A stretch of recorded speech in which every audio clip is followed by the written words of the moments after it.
Focus. Ideate. Innovate. Enable.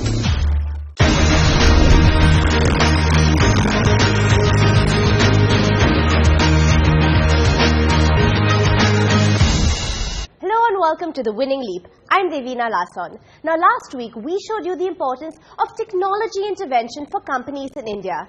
This week we analyze an issue that has plagued the country for decades and that has in fact been a major roadblock on the path to development. This week we take a look at the issue of energy security in India. In a country as vast as India, with a population almost at 1.3 billion, it comes as a shock that more than 300 million Indians don't have access to electricity. The rural-urban divide in India is widened by the fact that almost 31,000 villages in the country have no access to electricity. We have now introduced two new schemes, the Deen Dayal Upadhyay Gram Jyoti Yojana, for segregation of agricultural feeder, also to give last mile connectivity in rural areas. The IPDS, Integrated Power Development Scheme, will help us reach these cities with smart grids and better technology and bring down power theft and T&D losses. We have also in the last 12 months initiated nearly 50,000 crores worth of transmission projects. In the current year, in the next 6 months, we'll be coming out with bids worth nearly 100,000 crores of transmission lines. Despite the fact that energy availability in the country has increased by 5.6% in 2013-14, India has faced an energy deficit of 4.2% and a peak deficit of 4.5% in 2013-14. Propelled by sustained economic growth and a rise in income levels, India is poised to face significant increase in electricity demand in the next few decades. With the growing demand on energy in India like never before, the issue takes on urgency. And here to discuss the situation as it stands today is Mr. Kameswara Rao, Leader, Energy and Utility, PwC India. Welcome to the show, Mr. Rao. So let's start with some statistics. I believe as per the latest count, it said that up to 300 million Indians do not have access to electricity. Can you tell us about India's stand on the global scale when it comes to power consumption? We do have a large population, in fact, among the largest in the world, without access to commercial energy. And electricity is the most efficient form to reach them commercial energy.